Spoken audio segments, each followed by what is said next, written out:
বাংলাদেশের ইতিহাসে যে অসাধারণ কাজটা করেছ, বাংলাদেশ মানুষকে রক্ষা করেছ দানবের হাত থেকে, ফ্যাসিস্টের হাত থেকে, এটা কোনো ছোট কথা নয়। ফ্যাসিজমের বিরুদ্ধে খালি হাতে লড়াই করা অসম্ভব, প্রায় সশস্ত্র বাহিনী দরকার হয়। সে জায়গায় তোমরা সেটা সম্ভব করেছ। আমি সেই জন্য আবারও তোমাদেরকে অভিনন্দন জানাই। আমরা এখনো কিন্তু সেই ক্রান্তি পার হইনি। আমরা একটা ধাপ গেছি। সেই ধাপটা হচ্ছে তোমাদের কথাই একসাথে আমি কথাই সবসময় বলি, আমার নাতনিও বলে এখন হাসিনা পলাইছে। হ্যাঁ, ওকে জিজ্ঞেস করলে সে বলে হাসিনা পলাইছে। হাসিনা পালিয়েছে না, হাসিনা পলাইছে। এই কথাটাই কিন্তু চালু করতে হবে জোর করে, পলাইছে পলাইছে, তাই না? বসুন্ধরা ডায়াপেন্ট এখন আরো উন্নত। এই হট এয়ার থ্রো টপ শীত দ্রুত শোষণ করে সোনামণিকে দেয় কোমল অনুভূতি। এটা এই জন্য বলা দরকার, এই ধরনের ফ্যাসিস্ট, এই ধরনের নির্যাতনকারী, এই ধরনের নিপীড়নকারী, এই ধরনের খুনি, এই ধরনের হত্যাকারী তারা পালিয়ে যায়। তো সেই জায়গাটা আমরা পার হয়েছি। এখন একটা অন্তর্বর্তীকালীন সরকার আছে দেশের জন্য, কিন্তু চারদিকে কিন্তু আবার অন্ধকার পাকিয়ে আসছে।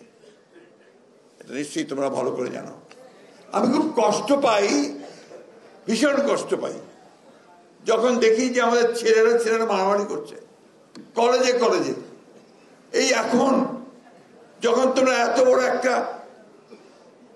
বিজয় অর্জন করলে, একটা ফ্যাসিস্টকে দেশ থেকে তাড়িয়ে দিলে, একটা ইতিহাস, পৃথিবীতে একটা ইতিহাস সৃষ্টি করলে, সেই সময় আজকে আমাদেরকে দেখতে হবে যে আমরা সাবরমতী কলেজ, মোল্লা কলেজের ছাত্ররা মারামারি করে রক্তাক্ত হয়ে যাচ্ছে। এটা তো কোনো মতেই গ্রহণযোগ্য নয়। You must rise again. এটার বিরুদ্ধে রুখে দাঁড়াতে হবে। এটা একটা চক্রান্ত, এটা একটা ষড়যন্ত্র। এবং তোমাদের দায়িত্ব হচ্ছে এদেরকে বোঝানো যে this is not the way, এটা রাস্তা নয়। আমি আবারও খুব ভীত হই যখন দেখি ইসকনের নামে, ধর্মের নামে একজন আইনজীবী নিহত হয়ে পড়ে থাকে, রক্তাক্ত। এই তো বাংলাদেশে আমরা দেখতে চাইনি। আমরা তো একটা নতুন জায়গায় এসেছি, নতুন স্বপ্ন দেখছি, নতুন দিগন্ত দেখছি। সেখানে এই ধরনের ঘটনা তো আমরা দেখতে চাই না। এখানে তোমাদের ভূমিকা আরো বেড়ে গেছে। আমি খুব খুশি হতাম যদি দেখতাম যে আমাদের বৈষম্য বিরোধী ছাত্ররা লক্ষ লক্ষ ছাত্রদের মিছিল নিয়ে বেরিয়ে এসছে যে আমরা শান্তি চাই, আমরা এই ধরনের ঘটনা দেখতে চাই না। তাহলে আমি খুশি হতাম। যাই হোক, ইতিমধ্যে অনেকেই প্রতিবাদ করেছে। আমার কাছে ভাই, এই বয়স্ক মানুষ, জীবনের প্রায় শেষ সময় এসে গেছি। একটাই অনুরোধ যে আমরা যেটা অর্জন করেছি সেটা যেন আমাদের বৃথা না যায়।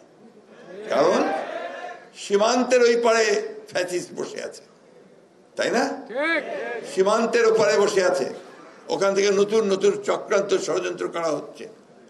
প্রতি মুহূর্তে তারা একটা ঘটনা ঘটিয়ে সেটাকে ফেনাপ করে পৃথিবীতে বিশ্বে দেখাতে চায় যে বাংলাদেশ নাকি মৌলবাদীদের দেশ হয়ে গেছে, বাংলাদেশে নাকি এখানে সংখ্যালঘু ভাইদেরকে নির্যাতন করা হচ্ছে। এটা করছে না।